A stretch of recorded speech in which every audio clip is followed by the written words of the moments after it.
Hello, I am Jeff, and today I want to do some Shakespeare, some drunken Shakespeare, in fact. Yeah, so I have a few that I've chosen. Um, uh, uh, King Lear, during the storm, uh, the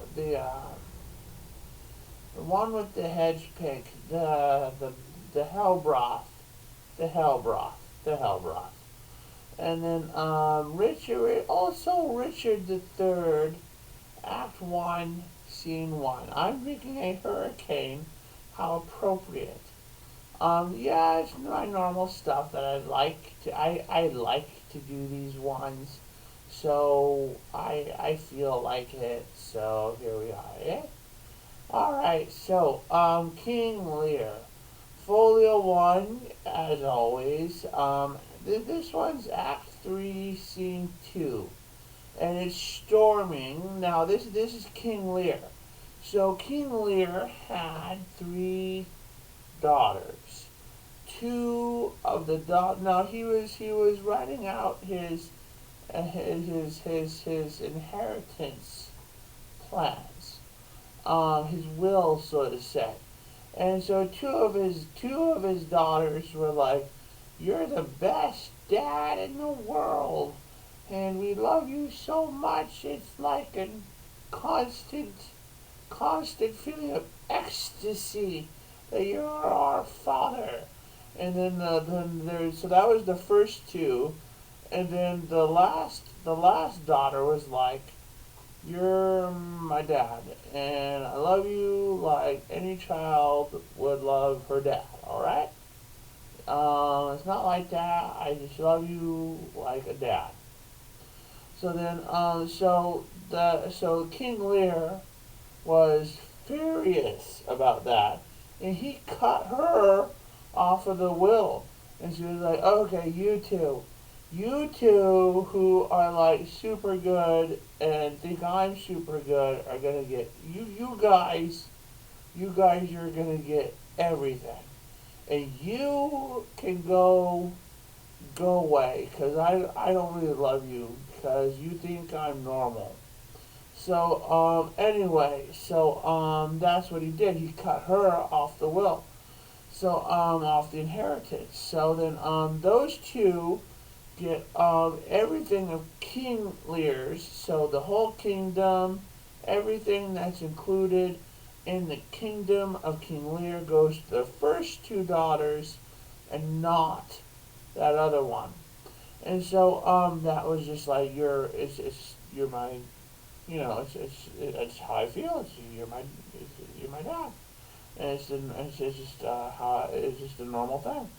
And so he didn't like that, so he cut her off. So anyway, so now it's a bit later, and they have the whole kingdom now because he's gone into retire. He's gone into retirement, and they have the whole kingdom. And now they're like, no, you don't really need anything at all. You don't really need anything at all. In fact, you're fine to just not have anything at all, because that's just the way of things. Deal with it. This stuff is ours, not yours, and not hers either, because she doesn't have any say. We get half the kingdom, each to each, half and half, and you get nothing, and so does she. And then it's like so King Lear now has nothing, and he's out wandering in the wilds. He's out wandering in the wilds with a fool that followed him anyway, and it's still storming. And yeah, so that's the background to this. And the third daughter does not actually have any kingdom at all because he never gave it to her. So she's somewhere else, and she has love for her father, but no kingdom to spare. And the other two have all the half and half of the kingdom, that King Lear once had. So yeah, that's the background to this particular scene. Yeah.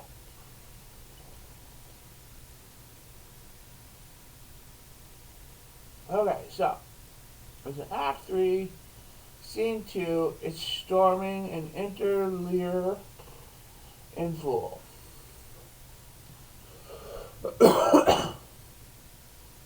So I'll speak mostly Lear. Blow winds and crack your cheeks. Rage, blow you cataracts and hurricane spout. Your drenching our steeples, drown the cocks. You sulphurous and thought executing fires. Vaunt couriers of oak cleaving thunder fires. Bolts, singe my white head, and now alt shaking thunder. Strike flat, the thick rotundity of the world.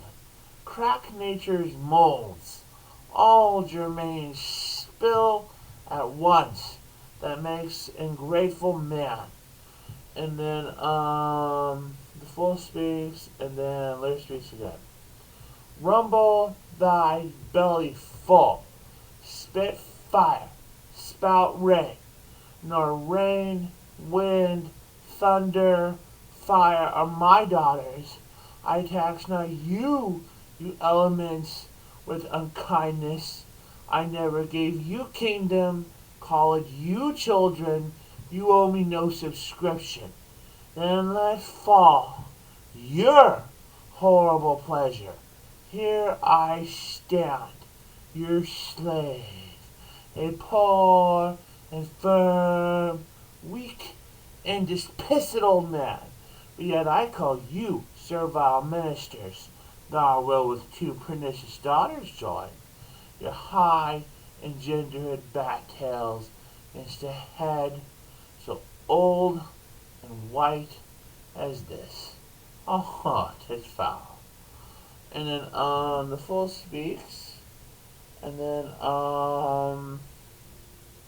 there's another one that enters, and then back to Lear. Back to Lear.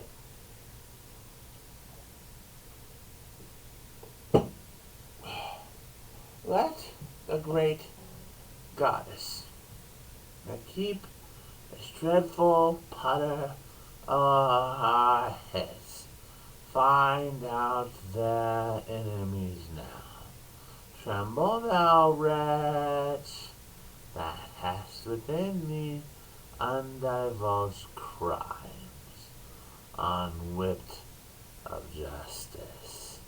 Hide thee, thou bloody hair, thou pervert and thou similar of virtue, that art incestuous, caitiff to pieces shake, that under covert and convenient seeming has practiced it on man's life.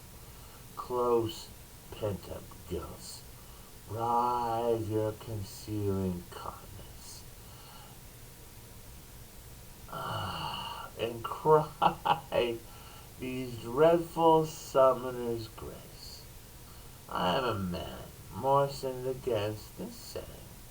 And then Kent talks, he's the other guy in the scene.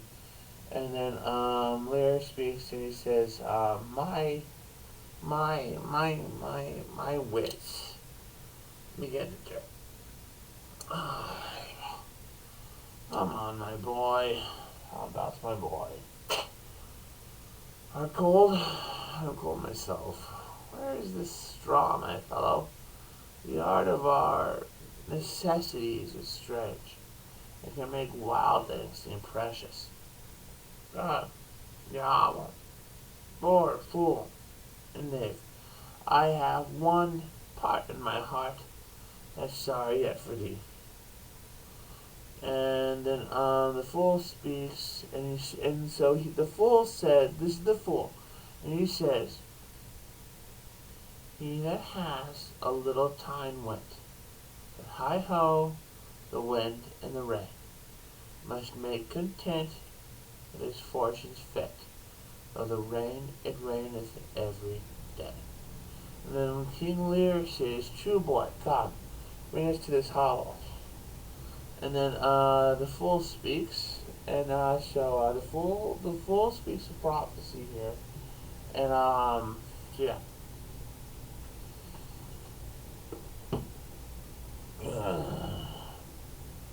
Now this is the fool speaking. Then the fool speaks the prophecy. All right.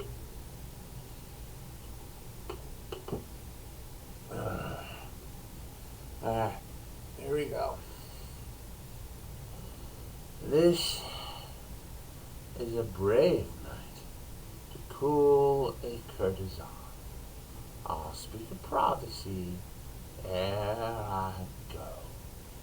When priests are more in word than matter, when brewers mar their malt with water, when nobles are their tailors' tutors,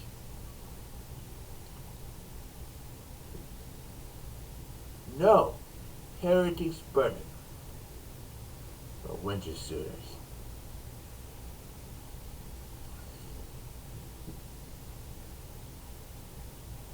When every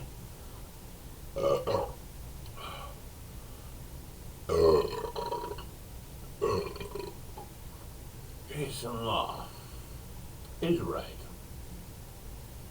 no squire in debt, nor no poor knight, when slanders do not live in tongues, but no cut purses come not to throngs, when usurers tell their gold in the field, and bonds and whores do churches build.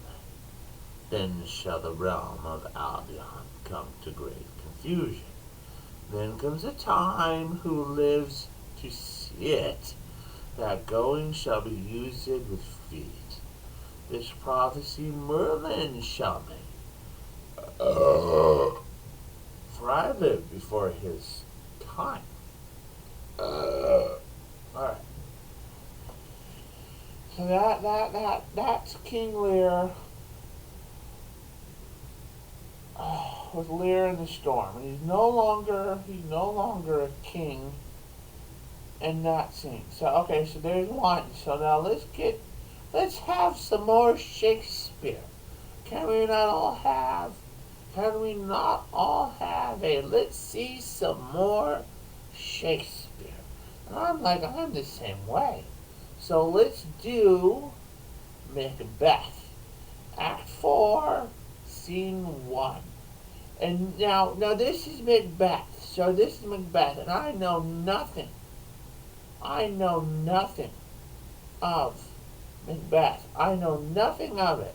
However, I do know that there are 3 murderers, or witches, and you will not find that pronunciation. So murderer. That is not how you see it in English textbooks. You would not see murderers in English textbooks. In English textbooks, you would see 3 witches. But that's what we see. But if you look at Folio, the Folio ones, they'll call these 3 witches murderers. Now notice, murderers, or murderers. So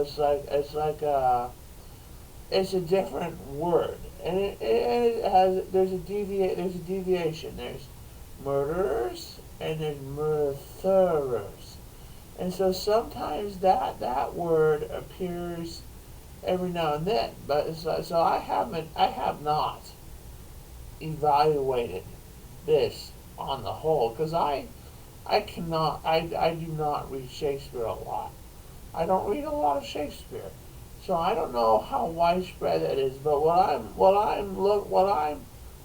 looking at here is he's calling these witches people who murder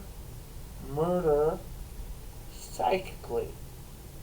And so they're murderers, not murderers. So yeah. So sometimes they'll refer to the witches as murderers, not murderers, in Macbeth. But sometimes murderer comes out in other things like Richard III. Richard III will say murderer, but but so you understand what he's saying more roundly. But that's only if you're seeing Folio 1. If you're seeing the normal stuff, then there's a lot of the poetry that still remains, but some things are a little bit different, including that word, including murderer. So yeah, this one says three witches though. So, Macbeth, Act 4, Scene 1. Thunder, enter the three witches.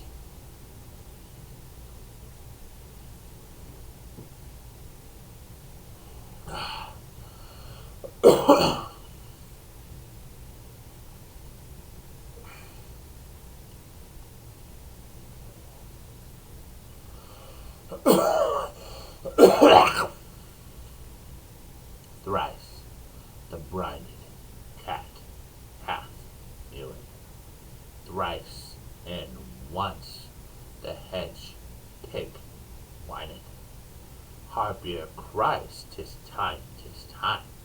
Round about the cauldron go, in the poisoned entrails throw. Toad, that under cold stone days and nights has 31 sweltered venom sleeping got. Boil thou first in a charmed pot. Double, double, toil and trouble, fire, burn, and cauldron bubble. Fillet of a finny snake in the cauldron boil and bake. Eye of newt and toe of frog, wool of bat and tongue of dog, adder's fork and blind worm's stick, lizard's leg and howlet's wing, for a charm of powerful trouble, like ale broth, boil and bubble, double, double, toil and trouble, fire, burn, and cauldron bubble, scale of dragon, tooth of wolf, witch's money, maw and gulf of the ravening salt sea shark, root of hemlock diggeth in the dark, liver of blaspheming Jew,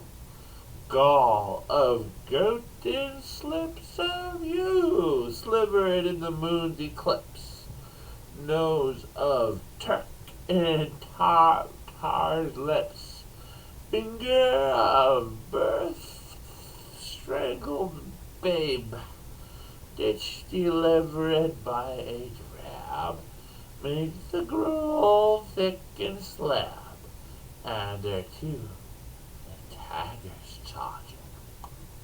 For the ingredients of our cauldron, double, double, toil and trouble, fire, burn, and cauldron bubble.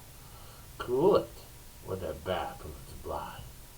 Then the charm is firm and good.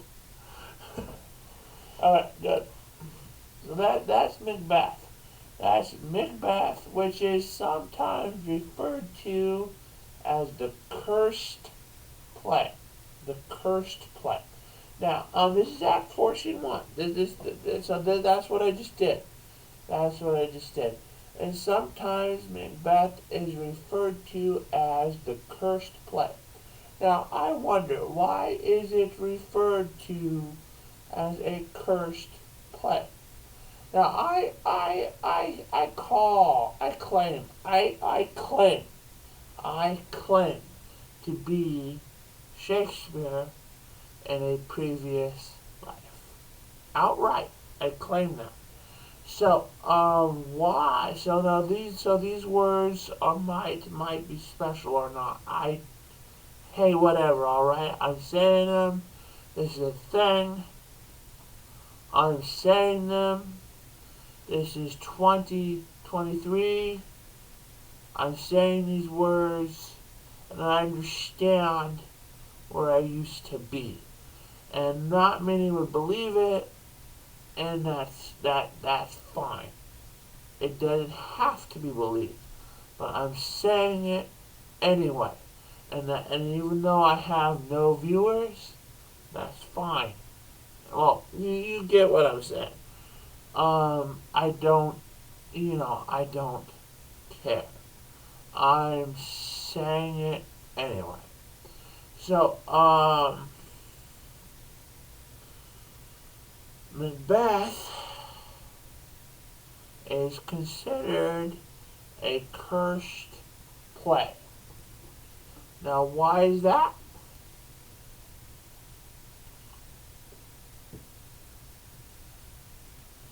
Because when you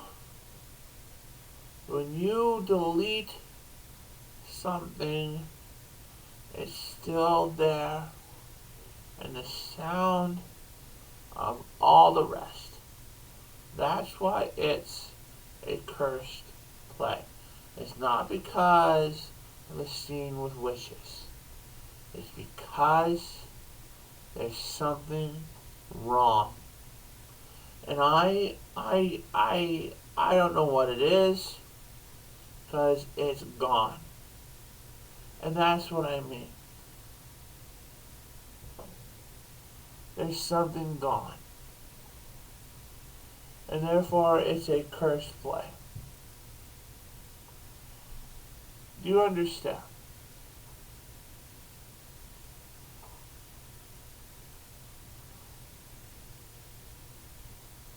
It no longer has effect. It no longer has an effect. Its fingerprint is removed. Now, when you have a fingerprint, it can be good or bad with effects. But in this particular place, something is burned. And so therefore, it has no effects. And so therefore, it is a cursed play. And that's how I say it. Now, if I'm wrong,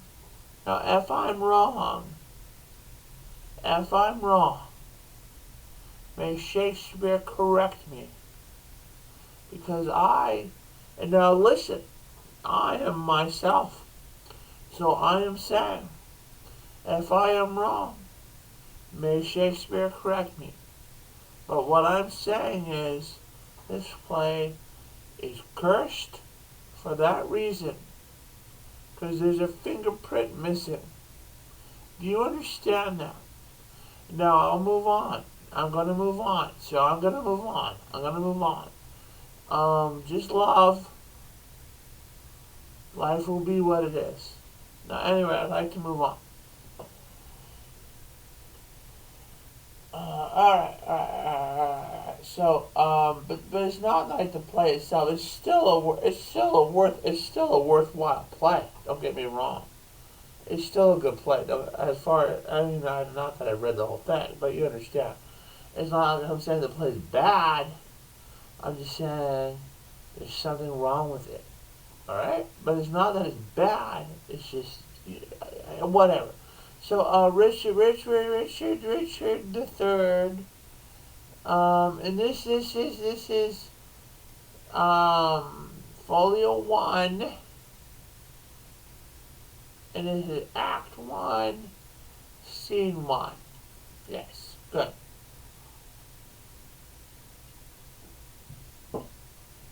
Not Richard the First. Well, Richard the Third. Okay, good. So, Alright, forward. No, no, I can be wrong. I can be wrong. I can be wrong. I'm a human. I'm a human. I can be wrong. It's just the way that I am. Now, Richard, it's just the way of things. If you're a human, you can be wrong. And if you are able to be wrong, you probably will be at some point. So, I guess that's life. Yeah. So anyway, Richard the Third, Act One, Scene One. Enter Richard, Duke of Gloucester, Solus.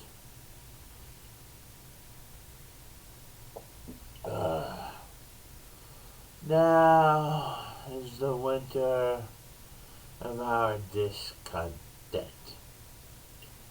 Very glorious summer by the sun of York. And all the clouds that lowered upon our house in the deep bosom of the ocean bay. Now our brows down, victorious wreaths, our bruised arms, a monument, our stern alarums, change into merry meetings, our dreadful marches to delightful measures, grim visaged war hath smoothed his wrinkled front, and now, instead of mounting bob steeds, to find the souls of fearful adversaries, he capers nimbly in a lady's chamber, to the lascivious pleasing of a lute. But I'm not shaped for sport tricks, nor made to court an amorous looking glass.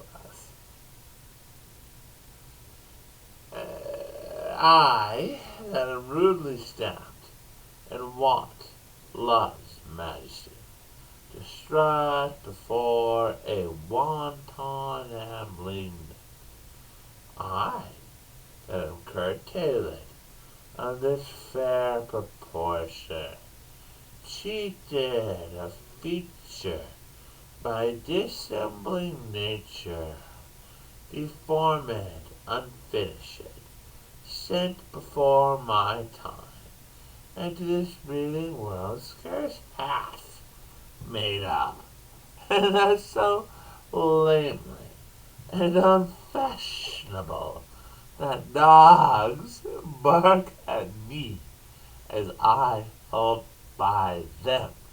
Why, I, in this weak piping time of peace, have no delight to pass away the time unless to see my shadow in the sun, discount mine own deformity, and therefore, since I cannot prove a lover to entertain these fair, well-spoken days, I am determined to prove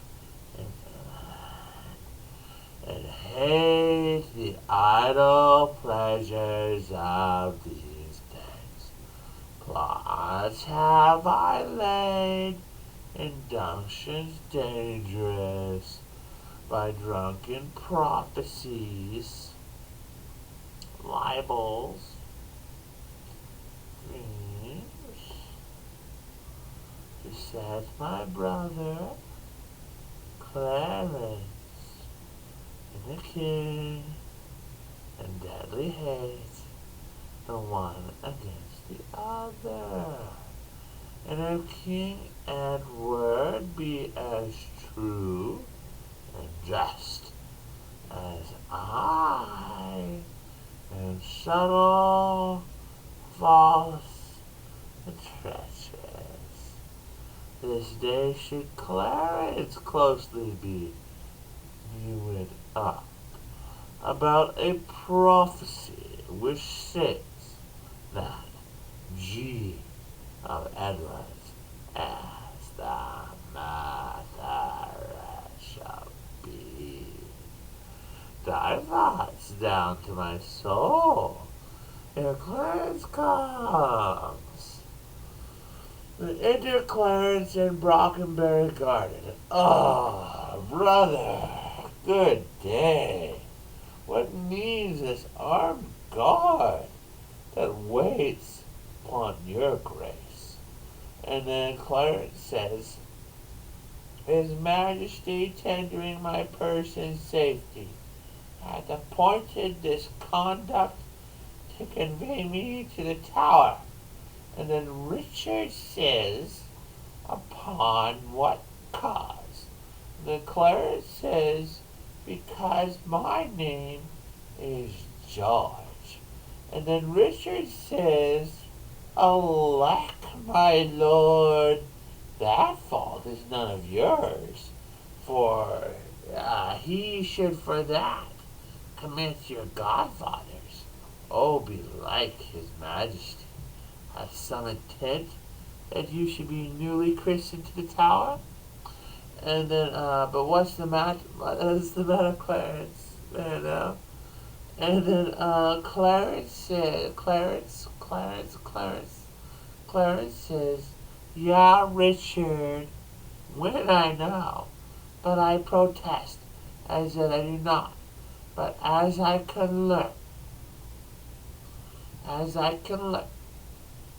he hearkens after prophecies and dreams, and from the crossroads plucks the letter G. It says a wizard told him that by G, his inheritance and his issue disinherited should be, for my name begins with George, begins with G, it follows in his thought that I am he. These, as I learn in such toys like these, have moved his highness to commit me now.